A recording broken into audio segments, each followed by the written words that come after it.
7 dieting disasters. 1 diet with 1 rule. We've got to stick to 1,200 calories a day.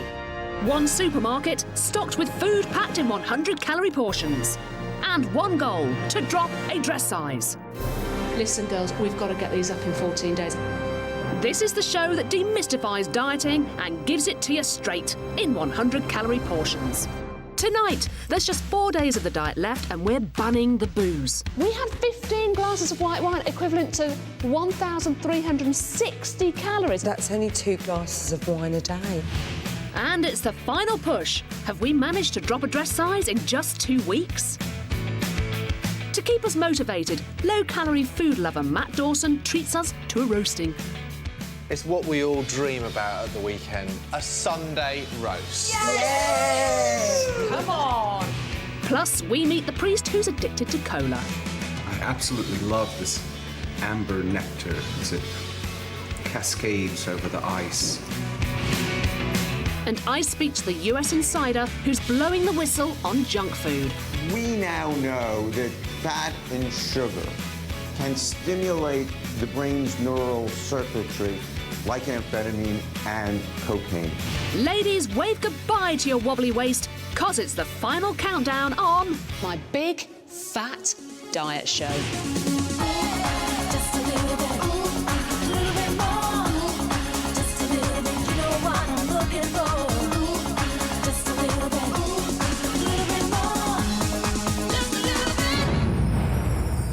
Hands up, I'm a serial dieter and I have tried every diet going. And if there's one thing I've learned, you can forget the fads, the gimmicks and the gadgets. There's only one way to lose weight, and that is to cut the calories.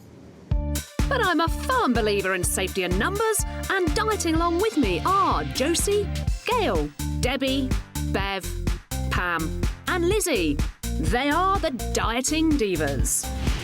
They get together at Josie's Chalfont St Peter salon, but these girls don't just like to be pampered, they love to party too. I think I would be size 0 if I didn't have a social life. We're so bad, aren't we? You could come round to me and say, no, I'm not drinking tonight. I go, go on, just a little one. You go, all right then, bottle of red wine later. We've learned a lot about healthy eating, and it's not just about counting calories, it's also about re-educating our taste buds so that we can learn to kick those naughty habits for good. And over the last 10 days, we've gone without ready meals, salty snacks and sweet treats, and learned to love the fresh alternatives. Now on day 11 of the diet, we knew it was coming, enforced prohibition as booze is banned.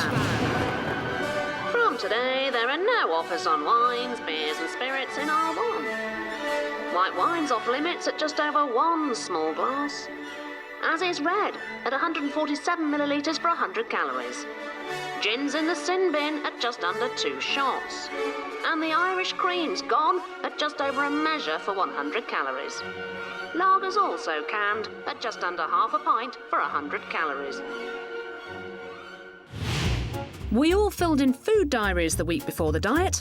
Now all that booze has been added up, and we're going to find out how much we drank in calories.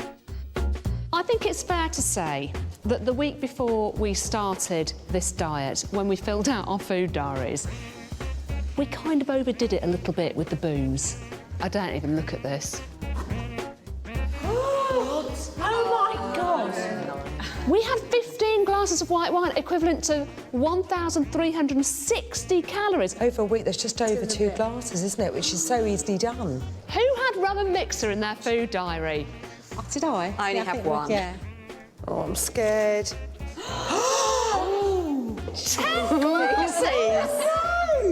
10 glasses, 1,860 calories, equivalent to 15 cupcakes. I can't believe outrageous. I can't believe that. that.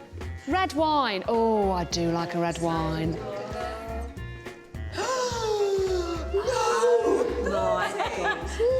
I had red wine that week. Yes, we all have a glass of red. In fact, according to our food diaries, we had 30 between us in the week leading up to the diet. We actually had 2,550 calories between us, equivalent to 22 slices of pizza.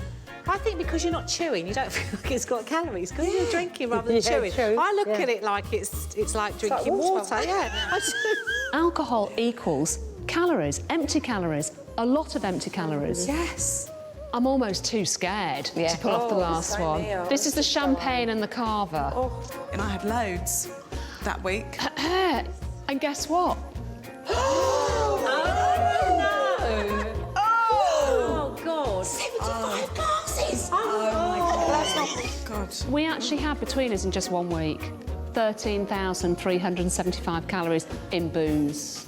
Oh, dear. And is it any wonder they've banned it? Father Bill Haymaker lives on the Sussex coast. Hello, everybody. He's a larger-than-life character who's loved by the locals. Who looks better with the collar, me or him? He looks after the community and 3 orphanages in Eastern Europe. But the long hours and travelling take their toll and drive him to drink. Father Bill is addicted to cola. To take that little private break of your own. It can be Coke, it can be Pepsi, it can be any brand. It just has to be the cola. Is that as good for you as it was for me? He pours himself a staggering 2 litres a day. Oh, that's lovely. Listen. And the way it's served has to be just so. Listen to that. And look how those amber colours cascade onto the ice. Now, I've got to capture it now, first. The moment it touches my tongue, I feel my taste buds come alive and the liquid dances on my tongue. To make sure he's never caught short, his cola is stowed away in the most unlikely of places. I've got a couple hidden underneath the altar at church. I've got 1 or 2, maybe 3 or 4 liters hidden inside the crematory. I might use it on ice. I might use it neat. But I also use it to cook with. I think it's absolutely fantastic. I love doing gammon.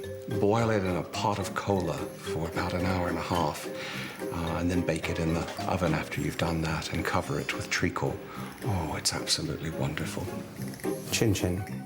But the bubble has burst on his bubbly brew, and Father Bill thinks it's time to cut down. I know it'll be healthier for me. It'll be better for me later in life, and it'll certainly be nicer for me the way my clothes fit.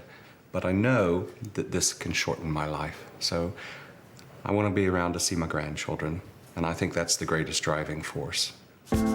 His teenage daughter shares his concerns. My dad's been drinking Coca-Cola for as long as I can remember. I love my dad. I want him to be around as long as possible. So it'd be a good idea for him to give up his Coca-Cola habit. I don't want it to be a cold turkey event. I want it to be something that I can adapt my mindset to and say, I choose something else. Help is on the way. Over the course of 6 weeks, Father Bill will undergo treatment to help him break free of his addictive behaviour, under the guidance of clinical psychologist Henk van Bilsen and dietitian Ursula Philpott. Henk begins the session by trying to gauge the extent of Father Bill's addiction. So seeing it like this, does that create a trigger or a desire to drink it? And does anything happen with this?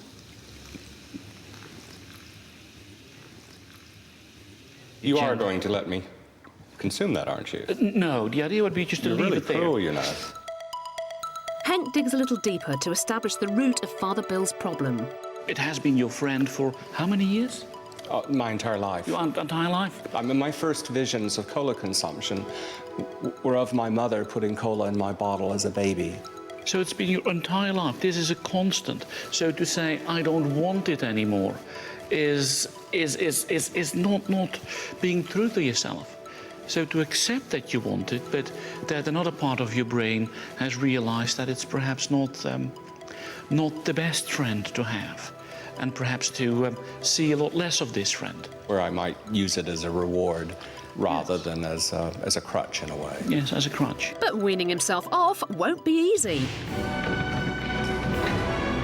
So Henk wants to motivate Father Bill by showing him just how much cola he's really drinking. You've met my catering needs for the week. Oh, bless your socks. So if you add it up, it's around 700 litres of Coke per year. 30% of that is sugar. I'm sure. I'm sure. Henk will be treating Father Bill by using cognitive behavioural therapy to confront and address his addiction. Although at first he's in denial about how serious his cola habit really is. It's a nice donation. That sounds a bit sarcastic. I don't mean it that way. Yes, I really don't. But what I would like to see is just draw it down the middle and cut it in half, and then occasionally I say, I'll have one today. I'll have one. I think that Father Bill wouldn't mind making the changes, but whether he really wants to make them, I'm not convinced of that yet. Still to come on my Big Fat Diet Show, how the food industry's tapping into primeval instincts to develop foods.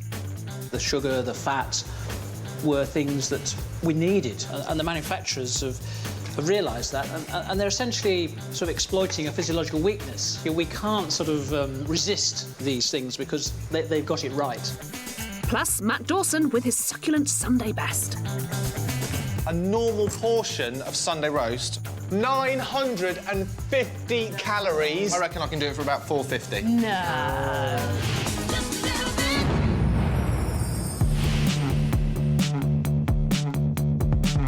We're 3 days away from the end of our 1,200 calorie a day diet, so we're back at the 100 calorie club for one big push as we head towards our goal, dropping a dress size.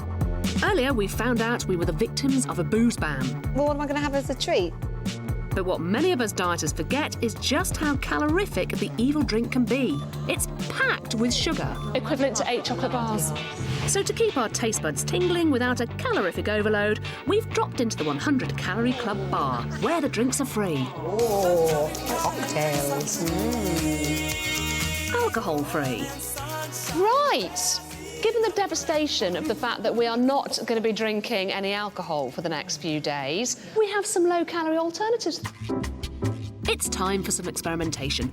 But when it comes to calories, how low will we go? Apple, mint and green tea cooler, 24 calories a glass. I actually quite like that. Do you? It's refreshing. Oh, you're telling big fat fibs. That it's like... oh, it tastes like nettles. So, only Debs went for that one. Next, the cranberry refresher. Cranberry juice, water and a squeeze of lime for just 60 calories. I like cranberry. Oh, now that's nice. Pass it down to Bev. Oh, yeah. Is that a replacement for red wine, Bev? Oh. Actually, I like that. I do like cranberry. At 50 cals, will we worship at the Shirley Temple? Made with ginger ale and a dash of blackcurrant cordial. Oh, I like that. That is quite refreshing. It's lovely. It's spicy. And the final non-alco cocktail is tomato juice with all the trimmings. This is me, virgin. Virgin Debbie? 60 calories. I love that. Do you? That's nice. No, I could do that. Yeah. Would you have some Worcester sauce in there? Yeah, Worcester sauce. OK, girls, so we've only got a few more days to go. Are we going to be drinking any of these instead when we go to our parties? Oh, yeah. I'd be quite happy with that. Job done. So the next time any of us want to hit the bottle, we still can, but by cutting the calories with our saintly substitutes. Cheers. Yeah, cheers to that. Cheers. Gin. Gin. Oh, I like this one. Over the past 2 weeks, I've been revealing exactly how the food industry helps us fatten up. So far, I've looked at the pitfalls of supermarkets' buy one, get one free deals. I only meant to go in for a sandwich, actually. Come out with about £25. And how diet foods aren't the easy, quick-fix diet solutions you might think. If you've taken all the fat out, you've got to leave something there that's going to make it taste good. That tends to be sugar. Plus, we've revealed how manufacturers promote key product ingredients which convince us to buy fattening foods. Fundamentally, these are high-fat, high-sugar, junk food products that we should be eating very little of. We're a nation in love with snacking, and it's usually junk. Paprika! Food manufacturers say they merely provide products people want to buy. But do we just eat our favourite foods because we have no self-control? Or do manufacturers set out to make their snacks irresistible? Listen to that. Nearly gone, the whole tube. There is no doubt about it, Pringles get me going. And before I know it, the whole tube's gone. So, in a bid to find out exactly what makes Pringles so moreish for me, I'm meeting up with neuropsychologist Dr. David Lewis. Hello. Nice to see you. Hi, David. He and his team work with manufacturers to examine the conscious and unconscious responses we have to their products. His pioneering studies can analyse brain activity, and by wiring me up to an EEG machine, Dr. Lewis can see how I react when I eat a range of different foods. I'd like you just to sit still for 30 seconds with your eyes closed. This is going to give us some initial baseline reading. Just imagine you're lying perhaps on some lovely tropical beach. And now Sophie will give you a bit of banana to swallow and to savour. Thank you. With each bite I take, the research team can see what's really going on in my brain and examine the responses that we're completely unaware of. From healthy foods to chocolate, and finally... Oh, is that a Pringle? It is. My favourite.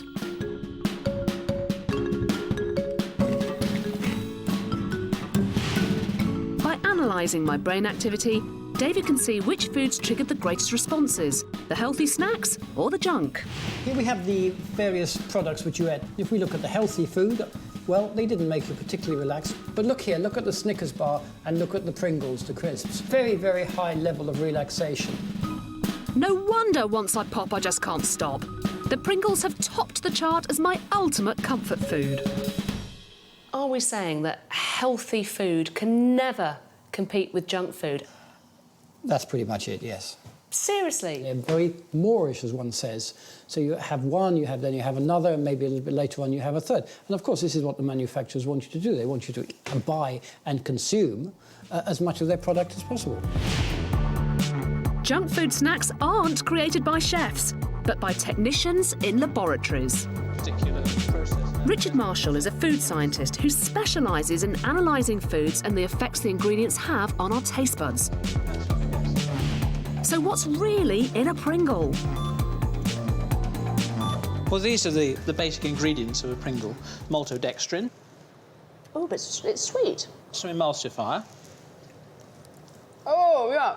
That's like candle wax. Dried potato. Ooh. We've got some vegetable oil. We've then got flour. Then finally, we've got salt. That's a Pringle. Well, it would be if you mixed it together. Each crisp is less than 50% potato. So what gives Pringles their pulling power? What are the buttons that are being pressed in terms of this kind of food that appeal to us? The saltiness. We need salt, and we're programmed to need salt. There's enough salt in there to really attract us, to really make it desirable food. We also have fat receptors as well. So when you put fat into your mouth, you stimulate those receptors, and your body says, this is a desirable food. Procter & Gamble, who manufacture Pringles, deny that any ingredients are included or manipulated to encourage excessive snacking. But Richard believes that our attraction to these foods is part of our genetic makeup. I mean, it goes back into our sort of evolution, because we were hunter-gatherers, needed lots of energy all the time, and so all those things, the sugar, the fat, were things that we needed. And the manufacturers have realised that, and they're essentially sort of exploiting a physiological weakness. We can't sort of resist these things because they've got it right, and so we just eat them and eat them and eat them. So you want... Oh, you are a bad, bad man. Dieting doesn't have to be about what you can't have. It's about relishing what you can have. And rugby legend turned champ of the chopping board, Matt Dawson, is here to show us how. We all love a good roast on a Sunday, so Matt's going to give it to us flavour-filled and low-cal. It's what we all dream about at the weekend. A Sunday roast. Yes! Come on! Yeah, Lizzie, you like your gravy, don't you? I love it. Really thick and gloopy and... oh. Yes, gravy as well. A normal portion of Sunday roast, 950 calories. No! Ow, horror! I reckon I can do it for about 450. No. Go. No. Is it going to taste as good, Dawson? What do you think? We've got a top rump of beef. OK. And then I've got some new potatoes and parsnips, what I'm going to roast. Yeah. And loads of veg. I've got sweet potato, butternut squash, and some broccoli. First things first, let's get the root vegetables in because they're going to take longer. Girls like parsnips? Yeah. Yeah, we like parsnips. Look at this little beauty. Olive oil in a spray. Thus reducing your calories. 6 of these, 6 sprays, about a teaspoon. Matt's roasties weigh in at only 83 calories a portion. Spraying on a little olive oil is much better than piling on the goose fat or lard, so these have half the calories of traditional roast spuds. These are going to go in 200 degrees, probably about 45 minutes, just to keep your eye on it, and that's it. You just leave them. OK, now the meat. There's a little bit of a coating, a seasoned coating that I like to put in mustard. Sprinkle it over the top. Half a teaspoon of salt, some pepper. OK, so I'm going to sear this meat in a teaspoon of groundnut oil. Groundnut oil is the lowest calorie cooking oil. Sear the meat so the juices try and stay within the joint. I mean, you're talking seconds. You just want that colour. You see the brown colour that you're getting on top of it? OK, really good tip. Before I put the meat in the actual baking tray, I'm going to lay down some chopped sweet potato and acts as a trivet. Rest the meat on top of the sweet potato, and then the meat is not cooking in its own fat. That's a good tip. Choose a cut of beef with as little fat as possible and add flavour with seasoning, not fatty calories. If you can, ask your butcher to trim it before you take it home. Let's get this in the oven. It's going to take about half an hour. Is that all? About half an hour, then we'll rest it for about 10 minutes. OK, wow. OK, onto our veg. We're going to boil the sweet potato and butternut squash. Yeah. It won't take very long. It's small chunks, so it's only probably going to take 8-10 minutes. In the meantime, we'll get onto the gravy. Dawson's special juice, Lizzie. Yay. Yes, Lizzie's happy, Gail's happy, everyone's happy. Right, good. We've got mushrooms, we've got some chopped garlic, chopped onion, all pre-done. And it's going to be in the pan with just a touch of the stock, a little bit of thyme in there as well. That's going to reduce down to a nice, strong, pungent flavour. Oh! In a regular roast, the gravy alone is a hefty 106 calories.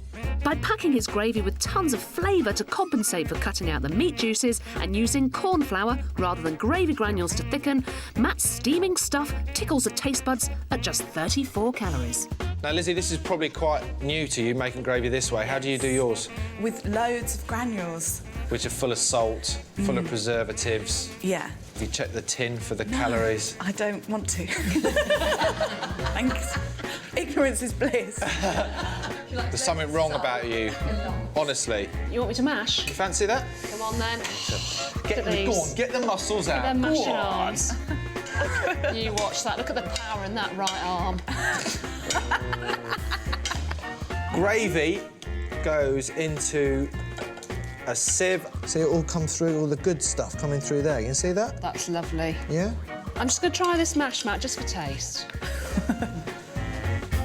That was one heck of a mouthful for taste. Right, come on. Budge up, budge up, budge up, budge up. God, he's like a domestic goddess, isn't he? Served up with the mash and steamed broccoli, Matt's flavour-filled roast beef dinner comes in at 464 calories, nearly 500 less than a regular roast would be. Sunday is slim day. You gonna have a go? Yeah. Yeah. Lizzie, gravy. Yeah, thank you. Thank you for showing me the light.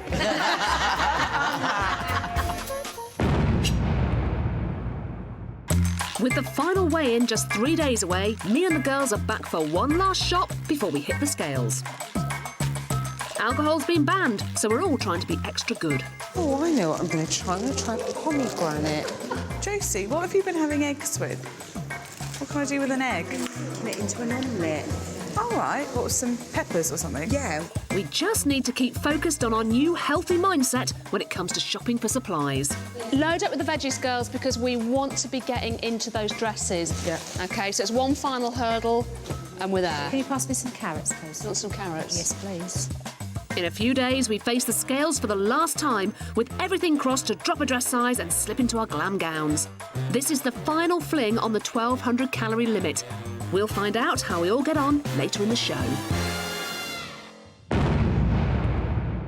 Still to come on my Big Fat Diet Show. More helps on the way for Father Bill, but will the shock of what cola's doing to his health finally motivate him to kick his habit? If you look at your daily intake of around 2 litres of fizzy drinks, it could potentially add up to around an extra 6 stone weight gain a year. I meet the whistleblower who believes some junk food is engineered to make us fat and get us hooked. The food industry has designed foods to literally hijack our brain and keep on getting us to come back for more. And Josie's worried she'll have a wardrobe malfunction. Can you imagine if that dress doesn't fit me tomorrow? I am so worried. I know I'm not going to sleep tonight. I am so worried about that, you know. My dieting divas are 2 days away from our final weigh-in. We're on a 2-week quest to drop a dress size, sticking to 1,200 calories a day. But it's not all about calorie counting. We've been re-educating ourselves to eat more healthily.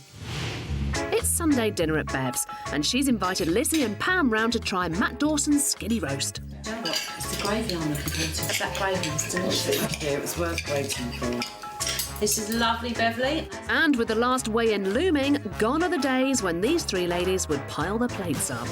That is enough. I'm not hungry. It's a decent dinner to have, isn't it? And also it's nice to sit here and feel like not guilty.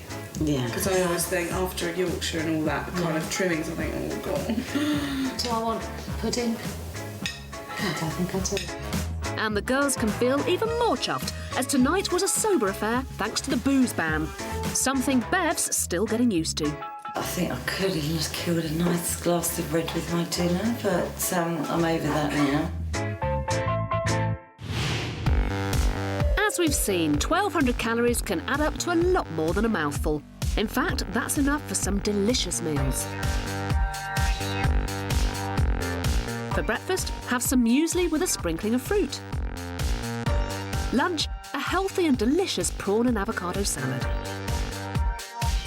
And a filling quick Chilean rice for dinner. Plus a natural low-fat yoghurt for dessert. All this for just 1,200 calories. Father Bill is a missionary with a mission. He's been hooked on cola for years and consumes up to 2 litres of the sweet nectar every single day. He's now on a 6-week programme to give up his precious cola, and a trip to his local gives him a chance to put his plan into practice. May I have a bottle of cola with ice, please? Yes. Clinical psychologist Henk van Bilsen has instructed Father Bill to interrupt his habitual drinking by sipping natural juice and water before every sip of cola. It's a small strategy to bring about changes in the addictive behaviour without really changing it too much. The taste in my mouth is different, so it robs me of the satisfaction that I get from the cola. This small step is already having a big impact on Father Bill's habit. I see the benefits in it, and in fact, I would guess over the course of the weekend, I've reduced the cola consumption by about 50%. To keep him heading in the right direction, Father Bill has come to see dietitian Ursula Philpott so she can show him just how dangerous his excessive cola consumption could be.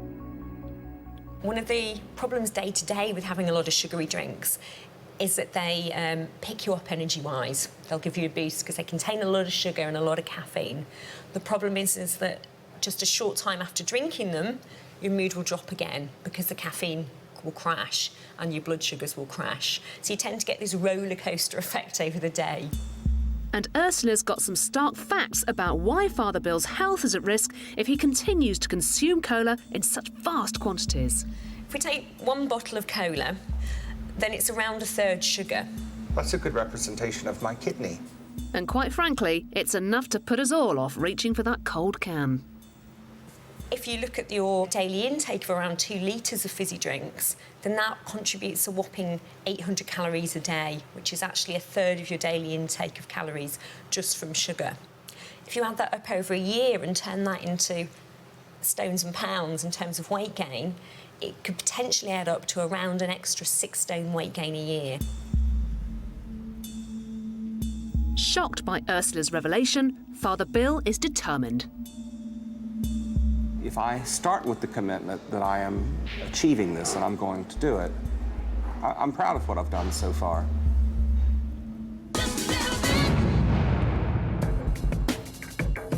I've been looking into how the food industry helps fatten us up.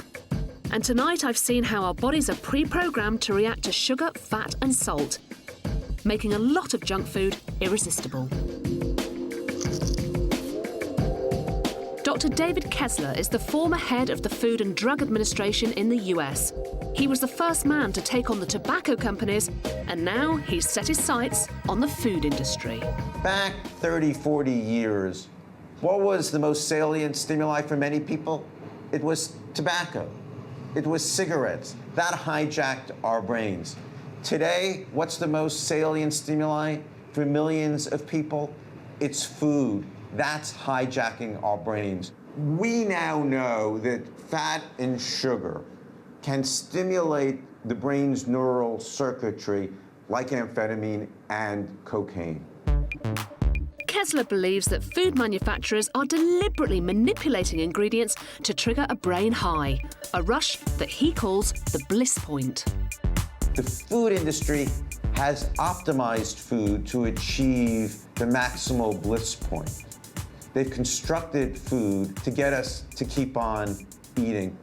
It's just this momentary hit. It's this momentary rush, and then you try to chase it again. We always knew that drugs can hijack our brains. Now we know that fat, sugar, and salt, when put together in the right combinations, can do the same. In a sense, is it not our fault that we're getting fat? For the first time, we can tell people it's not their fault. We've never explained that to people. But just because it's not your fault doesn't mean you shouldn't take steps to protect yourself. If you can change your relationship with food in the long term, that's the new type of learning that's so essential to maintaining a healthy weight. Opening our eyes to the power of the multi-million-pound food industry is a crucial step for taking control of our diets and what we're eating. If there's one thing I've learned, temptation is everywhere, and we're not even necessarily aware of how we're being manipulated. But we don't have to fall prey to the food industry. At the end of the day, we can make the choice not to get fat.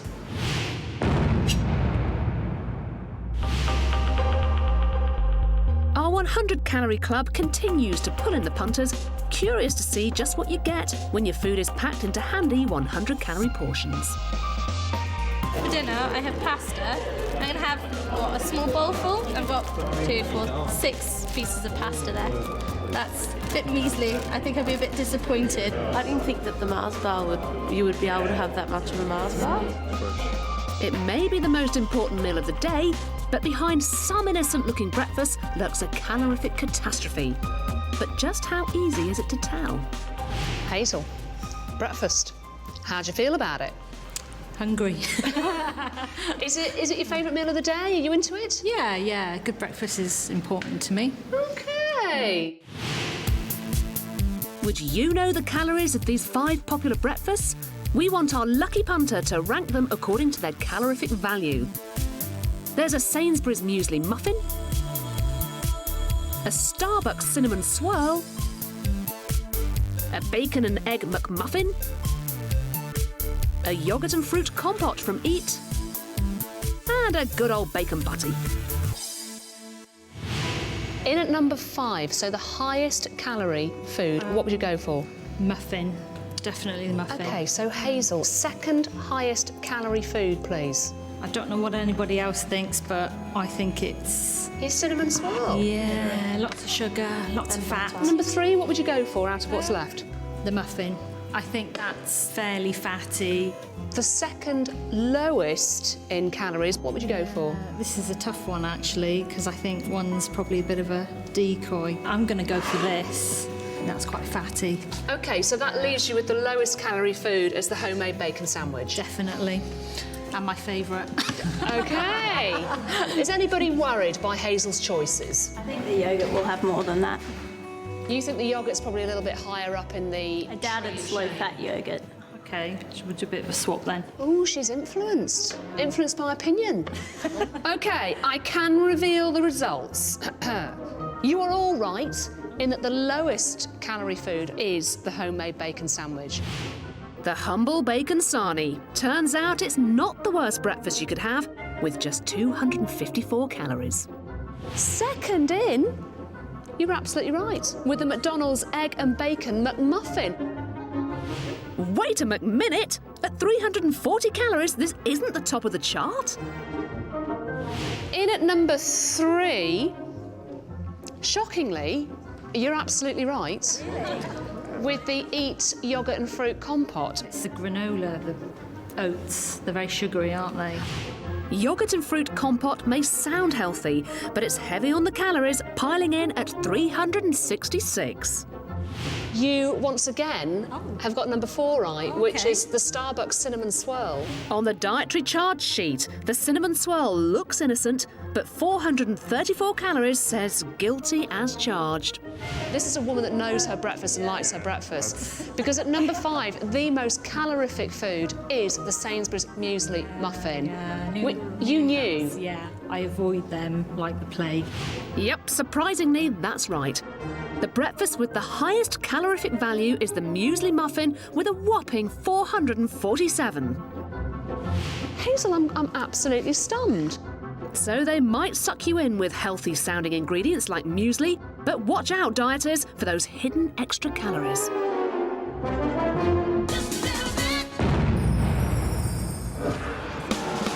This 1,200 calorie a day diet is designed to be followed for just 2 weeks.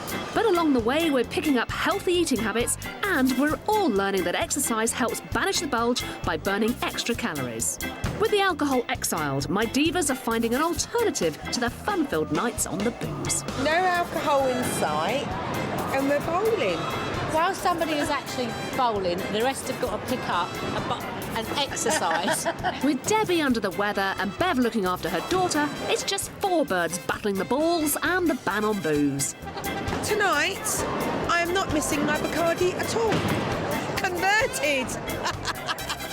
And all this healthy living is affecting more than just their waistlines. Oh, well done, Lizzie! You know, when you eat rubbish, you feel rubbish.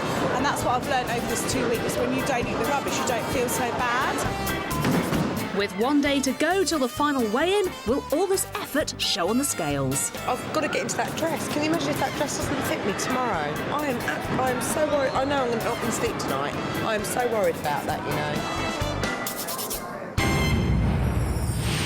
Still to come on my big fat diet show. Has Father Bill beaten the bottle? Any soft drinks at all? May I please have... And it's time for the final weigh-in. Will we all have dropped that dress size in just 2 weeks? God, I'm so nervous for the first time ever. 6 weeks ago, Father Bill was drinking 2 litres of cola a day. Oh, that's lovely. It was a ritualistic event for him. The process of pouring his cola was just as important as consuming it. Chin chin. But with help from psychologist Henk van Bilsen and dietitian Ursula Philpott, could potentially add up to around an extra 6 stone weight gain a year. Father Bill is a transformed man.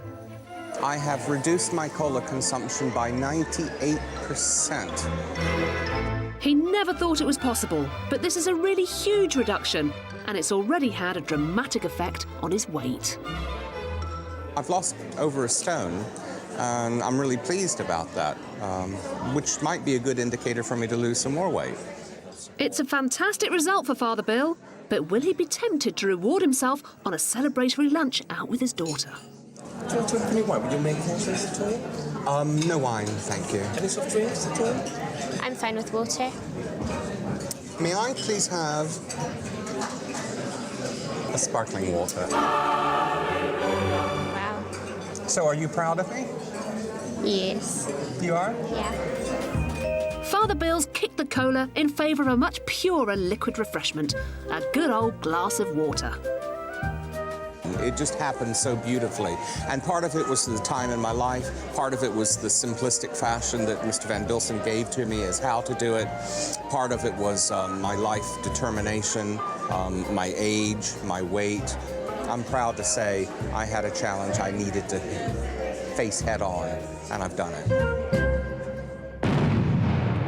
We're just minutes away from the final weigh-in. We've had 14 days of cutting back. Has it all been worth it?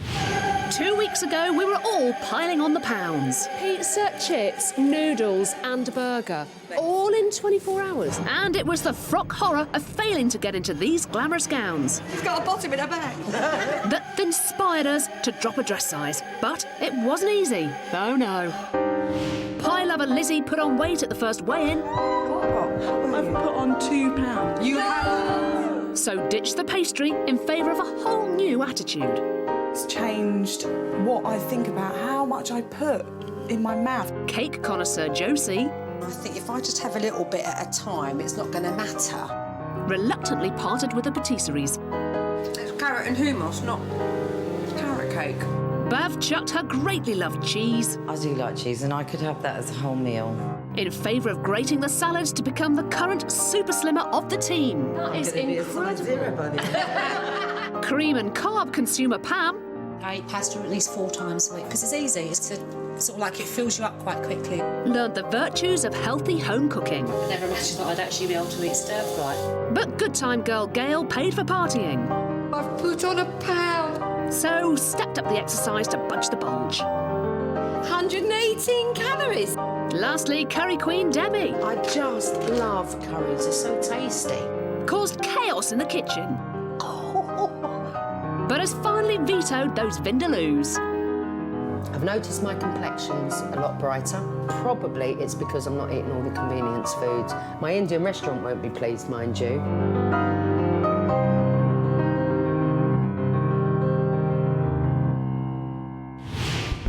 Now the diet is done, but have we done enough?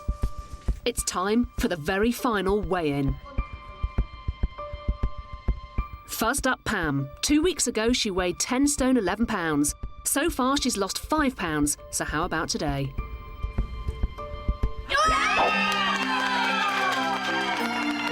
I'm 10 stone 4.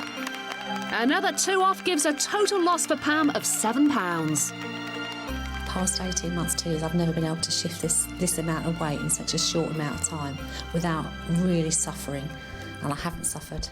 Next up, it's Bev, whose starting weight was 11 stone and 10 pounds, and so far has lost a terrific 10 pounds. 2 more pounds down. That's a whopping weight loss of 12 pounds in 2 weeks. You dieting diva, you. Yeah. I would have been grateful with half a stone, but I've sort of gone on to the 11 again, and hopefully I'll stay that way. Next, it's me. 14 days ago, I weighed in at 9 stone and 12 pounds, and I've dropped 4 pounds so far. Oh, yes! Another one off gives me a 2-week total of 5 pounds. I'm thrilled. Little Gail punched into the diet club at 9 stone 8. So far, she shed 5 pounds.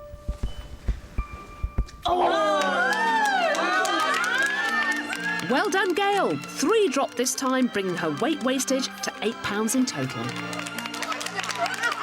Oh, I'm so thrilled. Just got to keep it off now. Our Debbie began the diet at 12 stone 8 pounds, and so far has lost 7 pounds. Can she do it again? God, I'm so nervous. No, I put on a pound. No, you haven't. I was 12 stone 1. I've put on a pound. Is that right? A disappointing finish, but overall she has managed to shift almost half a stone. We need to see whether or not you're going to slip into that dress, and I think you will. Yeah. And that was the point of it. Yes, absolutely. Next up, it's our youngest diva, Lizzie, who began the diet at 13 stone and 4 pounds. She's lost a superb 7 pounds so far, but what about today? 2 off for Lizzie, making her 2-week total loss 9 pounds. So made up because I haven't been that weight for forever. Finally, it's Josie. A fortnight ago, she weighed 10 stone 2. She's lost 3 so far. Will she end on a high note?